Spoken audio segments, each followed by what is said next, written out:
അസ്സലാമു അലൈക്കും വറഹ്മത്തുള്ളാഹി വബറകാതുഹു. അൽഹംദുലില്ലാഹ്. ഇതാണ് അള്ളാഹുവിൻ്റെ പണി എന്ന് പറയുന്നത്. ഇത്രയും കാലം ഹിന്ദുക്കളെയും എല്ലാവരെയും പറ്റിച്ച് ജീവിച്ചു കൊണ്ടിരുന്ന ഈ കൃഷ്ണഭക്തയായ ഈ സ്ത്രീ ഇതാ ഇപ്പോൾ വീണ് കിടക്കുന്നു, ജസ്ന സലീം. കാരണം എല്ലാവരും പല നാൾ കള്ളൻ ഒരു നാൾ പിടിയിൽ എന്ന് പറഞ്ഞ മാതിരി ഇതാ ഇപ്പോൾ ഒരു നാൾ വീണ് കഴിഞ്ഞിരിക്കുന്നു ഈ സ്ത്രീ. കാരണം അവർക്ക് തന്നെ മനസ്സിലായി ഹിന്ദുക്കളെ പറ്റിച്ചുകൊണ്ടാണ് തങ്ങളോട് കൂടിയിരിക്കുന്നു ഈ മുസ്ലിം നാമധാരിയായ ഈ സ്ത്രീ എന്ന് അവർക്ക് ബോധ്യമായി. അതുകൊണ്ട് ഇതാ ഇപ്പോൾ ഇത് പറയുന്നത് ആരാണ്? ABC മലയാളം ഗ്രൂപ്പിൽപ്പെട്ട ഒരു മുസ്ലിം വിരുദ്ധമായ ഒരു ചാനൽ. അവർ വാ തുറക്കുകയാണെങ്കിൽ മുസ്ലിം വിരുദ്ധ വാക്ക് ഇവളപ്പോൾ ഈ പറയുന്നത് പോലെ തന്നെ, ഈ ജസ്ന സലീം പറയുന്നത് പോലെ തന്നെ, ജാമിദ പറയുന്നത് പോലെ തന്നെ, ആരിഫ് പറയുന്നത് പോലെ തന്നെ, റിയാസ് ആരിഫ് ഹുസൈൻ പറയുന്നത് പോലെ തന്നെ മുസ്ലിം വിരുദ്ധത പറഞ്ഞ് മാത്രം നമ്മൾ കക്കൂസിൽ കൈയിട്ട് വാരി തിന്നുന്ന പണി ചെയ്തിരുന്ന അവരെ പോലെ തന്നെയാണ് യഥാർത്ഥത്തിൽ ഈ പറയുന്ന ABC മലയാളം ചാനൽ ഗ്രൂപ്പിൽപ്പെട്ട ഒരു ചാനൽ. ആ ചാനൽ പറയുന്നത് എന്താണ് എന്ന് നിങ്ങളൊന്ന് കേട്ടു നോക്കൂ.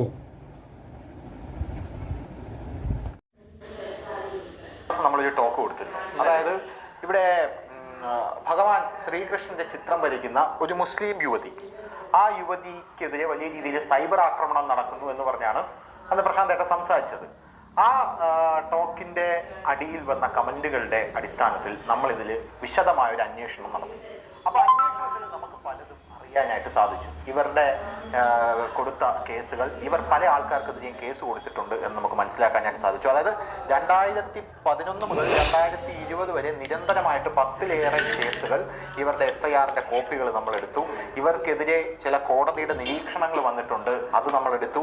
ജഡ്ജ്മെന്റ് കോപ്പി, അതായത് ഇവർ കേസ് കൊടുത്ത യുവാക്കൾക്ക് ജാമ്യം കിട്ടിയിട്ടുണ്ട്, ആ ജാമ്യം കിട്ടിയ യുവാക്കളുടെ ആ ജഡ്ജ്മെന്റിന്റെ കോപ്പി നമ്മൾ എടുത്തു. അപ്പൊ അതിൽ നിന്നൊക്കെ നമുക്ക് മനസ്സിലാക്കാനായിട്ട് സാധിക്കുന്നത് കോടതി ഇവരെ നിശിതമായ രീതിയിൽ വിമർശിച്ചിട്ടുണ്ട് എന്നുള്ളതാണ്. ഇപ്പൊ പല ആൾക്കാരും നമ്മളോട് ഈ ചർച്ചയുടെ താഴെ വന്ന് ചോദിക്കും, എന്തുകൊണ്ട് അവരുടെ പേര് പറയുന്നില്ല എന്ന് ചോദിക്കും. അത് പേര് പറയാൻ നമ്മുടെ നിയമവ്യവസ്ഥ അനുവദിക്കുന്നില്ല എന്നുള്ളത് കൊണ്ടാണ് നമ്മൾ ആ പേര് പറയാത്തത്. കഴിഞ്ഞ ദിവസം പ്രശാന്തേട്ടൻ തന്നെ പറഞ്ഞ കാര്യമാണ്, ഇവർ കൃഷ്ണന്റെ ചിത്രം വരയ്ക്കുന്ന ഒരു മുസ്ലിം യുവതി ആയതുകൊണ്ടാണ് ഇവർക്കെതിരെ സൈബർ ആക്രമണം എന്ന് പറഞ്ഞത്. അത് News 18 എന്ന് പറഞ്ഞൊരു ചാനലിൽ ഇവർ വാർത്ത കൊടുത്തിട്ടുണ്ടായിരുന്നു. ആ വാർത്തയുടെ അടിസ്ഥാനത്തിൽ അതാണ്, അതിന്റെ പേരിൽ നമ്മൾ ഇവരെ കോണ്ടാക്ട് ചെയ്തു അല്ലേ? അപ്പൊ ഇവരെന്താ പറഞ്ഞത്? നമ്മളിവിടെ കോണ്ടാക്ട് ചെയ്തപ്പോൾ ഭർത്താവ് പറഞ്ഞു News 18 കൊടുത്തതിനപ്പുറം ഇനി ആരോടും ഒന്നും പറയണ്ട എന്ന് പറഞ്ഞു. പിന്നെ അത് ക്ഷാമാണല്ലോ നമ്മളെ അവരെ പറ്റി അന്വേഷിച്ചത്. അപ്പം നമ്മൾ വിചാരിച്ചു അവര് ഒരു സ്ത്രീ ഒരു News 18 എന്ന് പറഞ്ഞാൽ ഒരു TV ചാനലിന് ഒരു ഇന്റർവ്യൂ കൊടുക്കുമ്പോൾ അവരുടെ നിസ്സഹായാവസ്ഥ. പിന്നെ അതിനകത്ത് അവർ പറഞ്ഞിരുന്നത് മൊത്തം ശ്രീകൃഷ്ണന്റെ പടം വരയ്ക്കുന്നത് കൊണ്ട് അവരെ ഉപദ്രവിക്കുന്നു എന്നുള്ളതാണ്. ശ്രീകൃഷ്ണന്റെ പടം മാത്രം, നമ്മളതിന്റെ ജാതി മതവും നോക്കിയില്ല, ഒരു വേറെ മതത്തെ ബഹുമാനിക്കുന്ന ഒരു അന്യമതസ്ഥ. അപ്പൊ അവരെ അങ്ങനെ അക്കാരണത്താൽ ഉപദ്രവിക്കുന്നുണ്ടെങ്കിൽ തെറ്റാണല്ലോ. അപ്പൊ ആ കാരണത്താൽ, ബാക്കി ധനുഷിനെ പറയാൻ അറിയത്തുള്ളൂ കൊണ്ടാണ്, ആ കാരണത്താൽ ഉപദ്രവിക്കുന്നതുകൊണ്ടാണ് നമ്മൾ കൊടുത്തത്. മാത്രമല്ല നമ്മളതിന്റെ ഡീറ്റെയിലിങ്ങിലേക്ക് പോയില്ല, നമ്മൾ അവരോട് മാത്രം വിളിച്ചു ചോദിച്ചു. അവരോട് മാത്രം വിളിച്ചു ചോദിച്ചപ്പോൾ അതിനകത്ത് നിന്ന് കിട്ടുന്ന അവർ ഇതുകൊണ്ട് നിസ്സഹായത അനുഭവിക്കുന്നു അല്ലെങ്കിൽ പീഡനം അനുഭവിക്കുന്നു എന്നുള്ളതാണ്. അത് വെച്ചാണ് ടോക്ക് ചെയ്തത്. അപ്പൊ ടോക്കിന് ശേഷം നമ്മൾ ഈ നമ്മുടെ ചാനലായിട്ട് തന്നെ ABC ഉണ്ടല്ലോ, അതിനകത്ത് ഇവരെ പറ്റി നേരെ എതിരഭിപ്രായമാണ് പറഞ്ഞതെന്ന് പറഞ്ഞു. പിന്നെ മാത്രമല്ല അതിന്റെ കീഴിൽ വന്ന അഭിപ്രായങ്ങൾക്ക് പലതിനും ഞാൻ മറുപടി കൊടുത്തു. ഞങ്ങളത് അന്വേഷിക്കട്ടെ, അതിന് നിങ്ങൾക്ക് മറുപടി തരാം. അപ്പോൾ അന്വേഷിച്ചപ്പോൾ ധനുഷ് ഉൾപ്പെടെയുള്ളവർ അന്വേഷിച്ചപ്പോൾ കിട്ടിയ ഇതിന്റെ ഒരു മറുപടിയാണ് പറയുന്നത്, നമ്മൾ നമ്മുടെ ശരിയായ കാര്യങ്ങൾ മാത്രമേ നമ്മൾ എയർ ചെയ്യാറുള്ളൂ, അതിനകത്ത് തെറ്റ് വന്നാൽ തെറ്റാണെന്ന് പറയും. അപ്പൊ അതിന്റെ ഡീറ്റെയിലിംഗ് ധനുഷൻ പറഞ്ഞു. ആ സംഭവം എന്ന് പറഞ്ഞു കഴിഞ്ഞാൽ ഇവരുടെ വളർച്ച എന്ന് പറഞ്ഞാൽ കണ്ണടച്ച് തുറക്കും മുമ്പെയാണ് ഈ ശ്രീകൃഷ്ണ ഭക്ത എന്ന് പറയുന്ന മുസ്ലിം യുവതി നമ്മുടെ സമൂഹത്തിൽ പ്രത്യക്ഷപ്പെടുന്നത്. ഇപ്പൊ ഇവരുടെ ചിത്രങ്ങൾക്ക് 750 രൂപയാണ് വില ഒരു ചിത്രത്തിന്.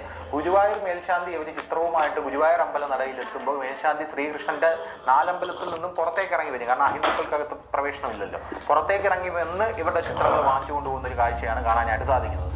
അപ്പോ ഇവരുടെ ഡീറ്റെയിൽസ് എങ്ങനെയാണ്, ഇവരുടെ ഡീറ്റെയിൽസ് ഒക്കെ ഇത് പുറത്തായത് എന്ന് പറഞ്ഞു കഴിഞ്ഞാൽ RSSന്റെ സംഘ കാര്യാലയത്തിനകത്ത് വരെ ഇവർക്ക് ശക്തമായിട്ടുള്ള ഒരു പ്രവേശനം ഉണ്ടാക്കി ഇവർ എടുത്തു എന്ന് പറഞ്ഞു കഴിഞ്ഞാൽ നമുക്കറിയാം ഇവരങ്ങ് കയറുക എന്ന് പറഞ്ഞാൽ. ഇപ്പൊ സുരേഷ് ഗോപിക്ക് ചുറ്റും ഇവര് സുരേഷ് ഗോപി പോകുന്ന സ്ഥലത്തിൽ അവർ പ്രത്യക്ഷപ്പെടുന്നുണ്ട്.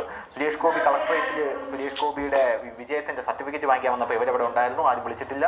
അതിനുശേഷം BJP സുരേഷ് ഗോപിക്ക് അനുമോദനം കൊടുത്തപ്പോൾ അവിടെ ഉണ്ടായിരുന്നു, ആരും വിളിച്ചിട്ടില്ല. അതിനുശേഷം ഇവര് സംഘ കാര്യാലയത്തിൽ സുരേഷ് ഗോപി ഉണ്ടായിരുന്നു. അപ്പൊ അപ്പോഴാണ് ഇവരെല്ലാം ശ്രദ്ധിക്കുന്നത്, ഇവരാരാണെന്ന് ഇവര് ശ്രദ്ധിക്കുന്നത്. അങ്ങനെയാണ് ഒരു അന്വേഷണം കൃത്യമായിട്ട് നടത്തിയത്. അപ്പൊ ഇവര് ഈ അന്വേഷിച്ച ആൾക്കാർ പറയുന്ന അവരുടെ നിഗമനം എന്ന് പറഞ്ഞാൽ ഈ കൃഷ്ണന്റെ ഒരേ രീതിയിലുള്ള ഒരു പടം മാത്രമാണ് ഇവർക്ക് വരയ്ക്കാൻ അറിയാവുന്നത്, വേറെ ആരുടെ പടവും ഇവർക്ക് വരയ്ക്കാൻ അറിയില്ല. അപ്പൊ ഇവർക്ക് എല്ലാ പടവും ഒരേ രീതിയിലുള്ളതാണ്. അപ്പൊ ഇവർക്ക് കൃത്യമായിട്ട് അത് വരയ്ക്കാൻ ഒരു ട്രെയിനിങ് എവിടെന്നെങ്കിലും കിട്ടിക്കാണണം എന്നാണ് ഇവരെ പറ്റി അന്വേഷിച്ച ആൾക്കാർ പറയുന്ന കാര്യം. ഒരു കാര്യമുണ്ട് ധനുഷ് കണ്ടിന്യൂ ചെയ്ത്, പടം വരയ്ക്കുന്നവർക്ക് ഒരു പടം മാത്രമല്ല വരയ്ക്കാൻ പറ്റും, പലതും വരയ്ക്കാൻ. അതൊരു ദൈവസിദ്ധമായിട്ടുള്ള ജന്മസിദ്ധമായിട്ട് കിട്ടുന്ന ഒരു കഴിവാണ്. അപ്പൊ അത് ഇവര് വരയ്ക്കുന്നതിന് ശേഷം ഇവര് പറയുന്ന പല കാര്യങ്ങളും, അതായത് ഈ പടം കൃഷ്ണന്റെ പടം വരയ്ക്കുന്നത് കൊണ്ട് എന്റെ കുട്ടികൾക്ക് മദ്രസയിൽ ഉസ്താദ് മാനസികമായിട്ടും ശാരീരികമായിട്ടും ഇവർ ഉപദ്രവിക്കുന്നു എന്ന് ഇവർ പറയുന്നുണ്ട്. എന്റെ സഹോദരൻ എന്റെ അഭിസാരിക സംബോധന ചെയ്തു എന്ന് ഇവർ പറയുന്നുണ്ട്. അത്തരത്തിൽ ഹൈന്ദവ സമൂഹത്തിന്റെ ഇടയിൽ സിമ്പതി പിടിച്ച് ഈ പറഞ്ഞ ഹൈന്ദവ